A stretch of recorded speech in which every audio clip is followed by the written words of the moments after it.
ربنا آتنا في الدنيا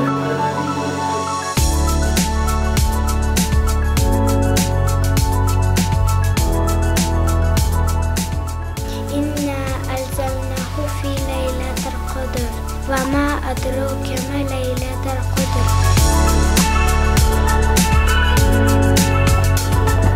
Ushkelipsis Samarkand, ya! Selamat datang di kota Samarkand, tempat yang cantik ibarat permata di jalur sutra.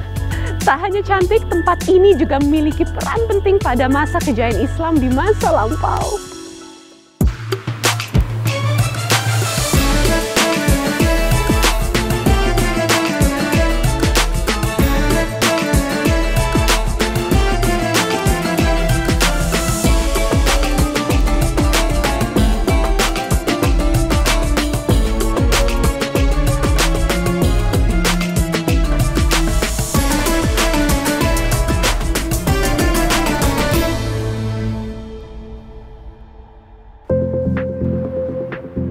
Inilah kota Samarkand, Uzbekistan, salah satu kota tertua di Asia Tengah. Bersama Bukhara dan Khiva memiliki peran penting pada perdagangan jalur sutra.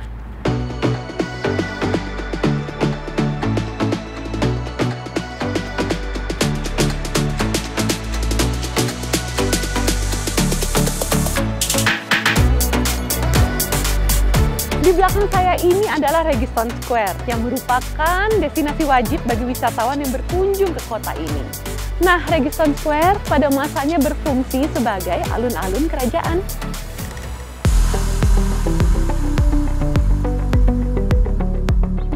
Untuk menjelajahinya, saya tak sendirian. Saya ditemani Jasur Toshpulator, pemuda Uzbekistan yang telah 4 tahun menjadi pemandu wisata kawasan ini. Di masa lampau, Registan menjadi tempat mengumumkan berita dan keputusan penting kerajaan. Juga pelaksanaan hukuman mati, sebagaimana fungsi alun-alun di berbagai belahan dunia. Tempat yang strategis menjadi titik kumpul para pedagang jalur sutra. Disinilah terjadi asimilasi budaya dari berbagai penjuru dunia. In 14th and 15th century, in this square was market bazaar. Capital was in Samarkand. Registan Square was heart of center of city at that time. Started from China, caravans, merchants, they crossed Central Asia. They can stay in this square. Why? Because there was market bazaar. Pesona keindahannya tak luntur oleh waktu. Syarat nilai sejarah dan budaya, Registan ditetapkan sebagai situs warisan dunia UNESCO pada tahun 2001.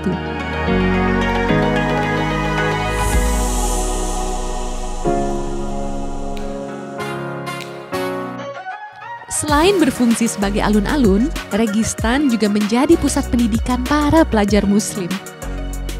Di masa itu, Samarkand bak mercusuar pendidikan dunia. Kejayaannya pernah menandingi Baghdad sebagai pusat sains dan ilmu pengetahuan. Ada 3 kompleks madrasah besar di sini. Yang tertua Madrasah Ulugh-Bek. Dibangun abad ke-15, di pintu gerbangnya terdapat mozaik berpola bintang dan langit. Karena sang pendiri, Ulugh-Bek adalah sultan sekaligus ahli astronomi. Dan this is the central of education. In here, knowledge in Central Asia was in 15th and 16th century. In Samarkand and Bukhara, Ulugh-Bek, Imam al-Bukhari, Ali bin Sina, Dr. Science, and this madrasa was for studying, and very smart people was there at that time.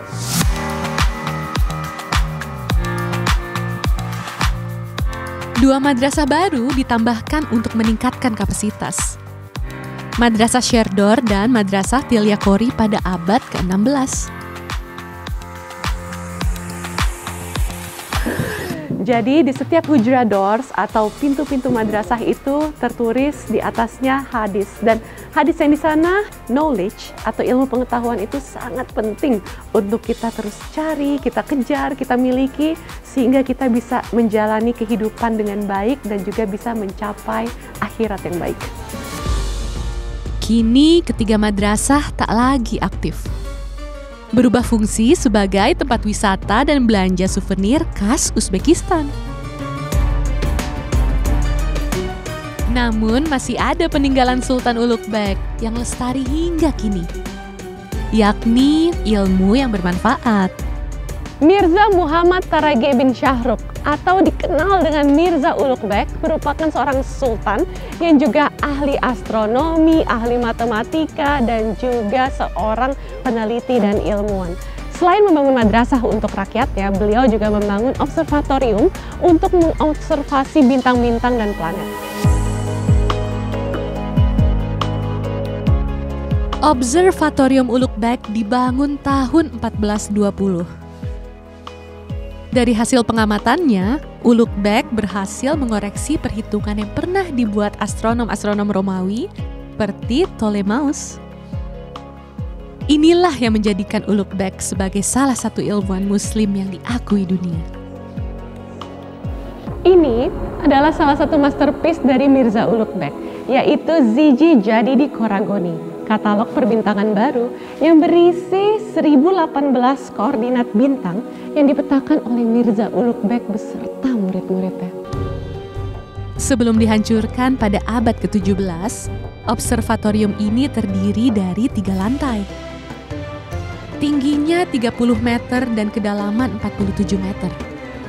Bagian bawah bentuknya seperti seperempat lingkaran.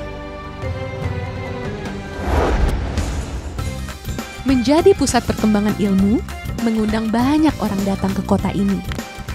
Tentunya tumbuh pula tradisi dan budaya hasil perpaduan dari masa ke masa. Ini dia beragam tarian khasnya.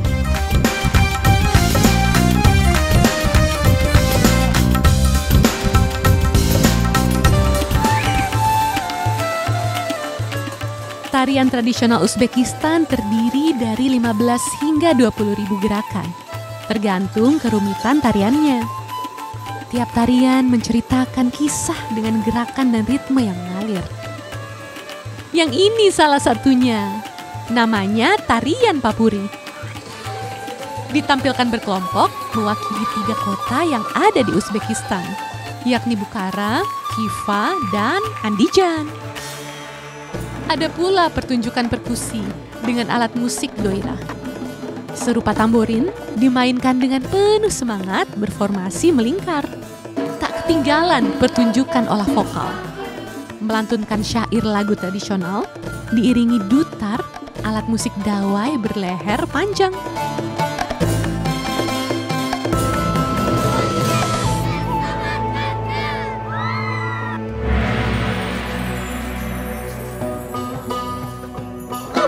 What's your name? My name is Anissa. And you?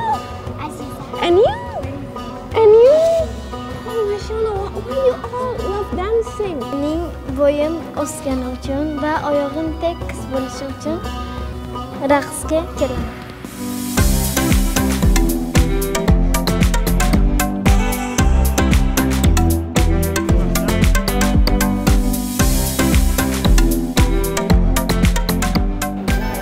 Inilah masakan tradisional Uzbekistan, namanya osh ya, namun dikenal juga dengan sebutan plov dari bahasa Rusia.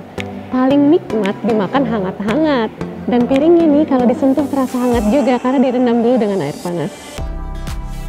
Tiap kota di Uzbekistan punya sajian osh yang berbeda-beda, termasuk khas Samarkand. Osh disajikan berlapis-lapis. Nasinya ditumpuk beragam topping melimpah ruah. Saya icip-icipnya di restoran Champion Osh. Chef di sini pernah menjadi juara kompetisi Osh se-Uzbekistan. Juga sudah berpengalaman memasak selama 30 tahun. Mr. Abdurmanan, why do you think this osh so special? Why we should try it? Samarqandimizda mashhur bo'lgan oshidan biri. Buni ichiga mahsulotlari juda chiroyli.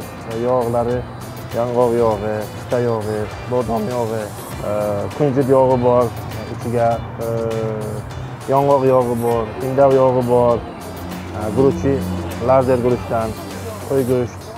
Mahsulotlar juda chiroyli. O'sha uchun juda mazali Samarqandimizda oshi. Mashhur bo'lgan Samarqand oshi. Harga seporsi osh dibanderol 45.000 som, sekitar Rp61.000 saja. Alhamdulillah, nggak terlalu mahal ya. Nikmat, halal, dan mengenyangkan. Pastinya jadi berkah. Di peta ini kita bisa melihat perjalanan Imam Al-Bukhari dalam mengumpulkan hadis-hadis sahih. Dimulai dari Bukhara ketika beliau umur 16 tahun melakukan perjalanan